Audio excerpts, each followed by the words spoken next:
Des questions également, Éric Zemmour, qui nous viennent des étudiants, parce que ce soir, on est aussi très regardé par les jeunes, à la fois sur Instagram, sur Facebook, sur TikTok. Je vais vous citer deux questions sur TikTok qui nous parviennent à l'instant. Une d'Axel A qui vous demande quel changement pour la précarité des étudiants, et une de Méziane Droit qui vous dit quelles mesures pour les étudiants en situation de précarité. On voit bien que cette question de la C'est la précarité. même question. C'est Exactement. la même question. Oui, je sais qu'il y a beaucoup d'étudiants qui souffrent, qui sont précaires. Certains n'arrivent pas à se payer un repas. C'est assez inouï et tout à fait scandaleux dans la France d'aujourd'hui. Si vous voulez, il y a des mesures d'urgence à prendre. Par exemple, je propose un système de tickets restaurant, voyez, de financer un système de tickets restaurant pour les étudiants, ce qui permettra d'avoir des repas corrects. Uniquement en plus on pourrait réduire, on pourrait limiter cela à une nourriture saine, une nourriture de circuit court venue des régions à proximité. On pourrait avoir des contraintes ainsi, ça permettrait aussi à nos agriculteurs d'avoir d'autres débouchés. Par ailleurs, je pense qu'il faudrait aussi modifier le système de bourse.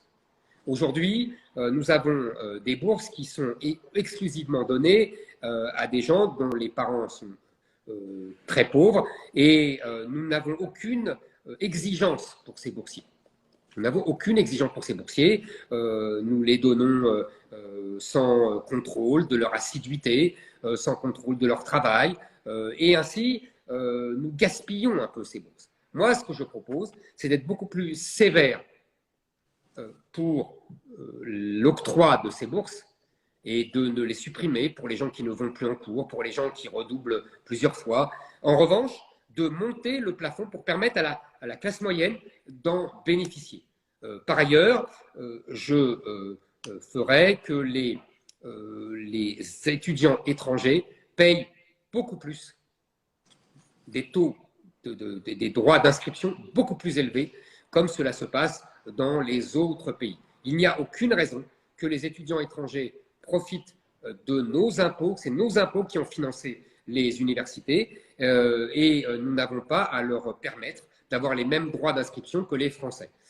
Et ainsi, ça financera, vous avez bien compris, les universités, ça leur donnera plus de revenus et ça leur permettra d'aider les étudiants vraiment nécessiteux. Enfin, je dirais que nous devons absolument régler la question de la surpopulation étudiante. C'est-à-dire qu'il y a aujourd'hui, avec le bac qui est donné quasiment à tout le monde, beaucoup d'étudiants qui ne trouvent pas leur place à l'université. Vous savez, il y a 50% d'échecs à la première année. Il y a 60% au bout de 4 ans.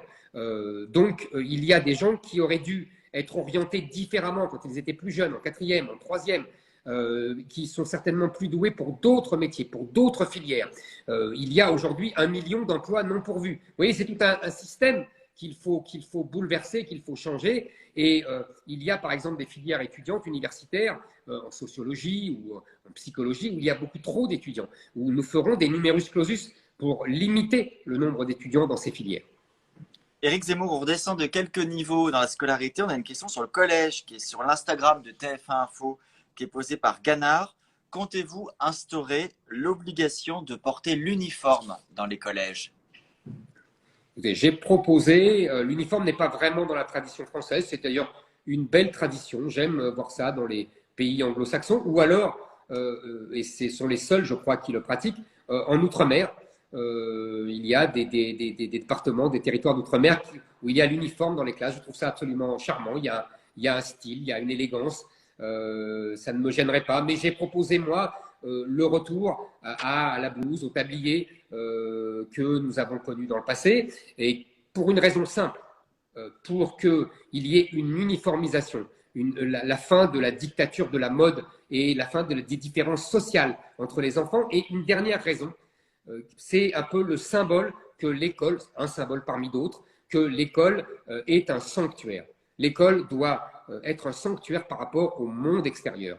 C'est le sanctuaire, le temple du savoir. C'est le temple de lire, écrire, compter. C'est le temple des grands textes littéraires. C'est le temple de l'histoire de France. Vous voyez, on doit laisser de côté et en dehors le monde extérieur, le monde des adultes, le monde même de l'idéologie, de la propagande qui rentre trop souvent aujourd'hui dans l'école. Voilà pourquoi j'ai proposé ce symbole. On va retourner du côté de 20 minutes, Éric Zemmour, parce qu'il y a encore des questions de société qui nous sont parvenues, Charlotte. Oui, Alan souhaite savoir ce que vous allez mettre en place pour protéger et faciliter l'accès aux soins de la communauté LGBTQI+. Écoutez, je vous avoue que pour moi, il n'y a pas de communauté. Voilà. Il y a des citoyens français qui sont tous égaux devant les services publics, devant la santé, et je ne vois pas pourquoi je privilégierais telle communauté ou pas telle communauté. Je sais que les homosexuels ont été beaucoup plus victimes depuis les années 80 de la maladie du sida, mais je pense qu'ils ont été remarquablement traités, qu'il y a désormais des traitements très approfondis qui ont permis de sauver beaucoup de vies. Je pense qu'il faut continuer ainsi. Il y a aussi des questions que ce sont des communautés qui sont plus à risque, mais qui sont également plus discriminées dans le domaine médical. Je ne crois pas. Je ne pense pas qu'il y ait des discriminations. Je pense que les citoyens homosexuels ne sont pas défavorisés par rapport aux autres. Je n'ai aucune raison de le penser et donc c'est logique qu'ils soient traités comme les autres. D'ailleurs, je pense qu'ils le sont. On arrive bientôt à la fin de ce live, Éric Zemmour. On a encore quelques petites questions rapides à vous poser. On va revenir sur vous. Je vais enchaîner deux questions. Une qui vient de l'Instagram de TF1 Info, qui nous est posée par Théophile et qui dit « Quelles sont vos 3 valeurs essentielles ?» Vous qui êtes un homme de valeur. Et sur l'Instagram de TF1 Info aussi, l'inconnu qui vous dit « Quelles sont vos figures majeures en termes de politique ?» On comprend vos modèles, j'imagine. Donc, vos valeurs et vos modèles. Alors, je dirais le courage, la sincérité et le patriotisme, l'amour de la France. Et pour les personnages? Pour les modèles, les figures politiques, voilà. 3 personnages dans mon panthéon historique ou littéraire? Alors, c'était en termes de politique, nous demandait. En termes de politique. Évidemment Napoléon, évidemment le général de Gaulle, et moins connu, mais j'en fus très proche, pardon, excusez-moi, Madame Marie-France Garot. J'ai beaucoup apprécié cette dame, j'ai beaucoup de respect pour elle. C'était elle qui était en vérité l'âme du combat du non à Maastricht.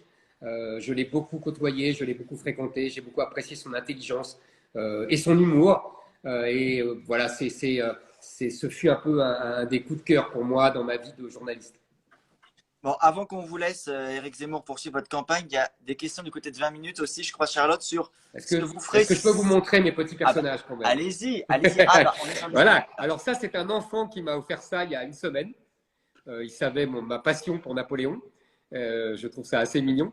Et là, c'était aussi des cadeaux. Alors, vous voyez, évidemment, c'est l'empereur et sans oublier Joséphine, évidemment.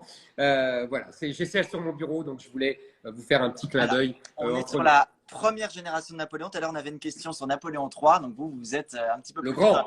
Comme disait Victor Hugo, il y a le grand et le petit. Charlotte, des questions. Dans l'hypothèse où vous ne seriez pas élu président de la République, sur votre avenir, je crois, Charlotte, côté 20 minutes. Et oui, il y a Enzo qui veut savoir de quoi vous allez vivre si vous n'êtes pas élu.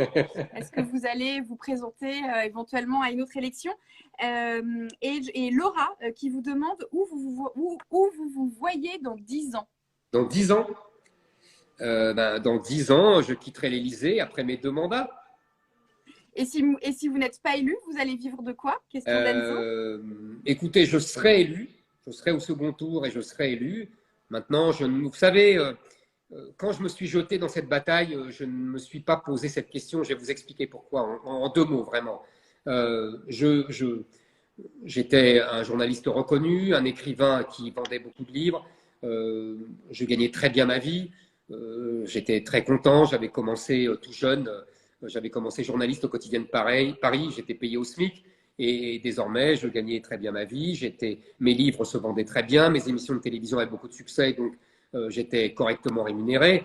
Donc, vous voyez, j'ai pas fait un choix professionnel. Au contraire, j'y perds, évidemment. Donc, je me lance dans cette bataille vraiment pour la France et pour gagner. Je ne me pose pas la question de l'après. L'après, on verra. Je continuerai évidemment une carrière politique, mais on verra. Je ne vais pas abandonner les gens qui me soutiennent. Je ne vais pas abandonner les 100 000 adhérents à Reconquête en 2 mois. C'est du jamais vu dans l'histoire de la Ve République. Mais je vous dis ça vraiment, c'est parce que je n'ai pas fait un choix de carrière. Je n'ai pas fait un choix professionnel. Sinon, je serais resté au chaud. Mes livres, je le répète, se vendaient très bien et j'étais très heureux comme chroniqueur sur CNews ou comme journaliste au Figaro. Vous voyez, j'étais très heureux comme ça. Mais mon bonheur personnel était entaché par le malheur français, le malheur de la France que je vois, que je constate et que je prophétise malheureusement. Et vous savez, cette conscience du malheur français, j'ai découvert qu'elle était très partagée. Et que partout où je passais en France, des gens m'arrêtaient, des gens me prenaient le bras, me suppliaient presque. C'était poignant en me disant « sauvez-nous ». Et je pense que je ne peux pas me dérober face à cela. Voilà, c'est tout. Merci beaucoup Éric Zemmour d'avoir accepté l'invitation du live présidentiel sur TF1 Info et 20 minutes. C'était sur Instagram, sur Facebook, sur TikTok. Si vous nous regardez sur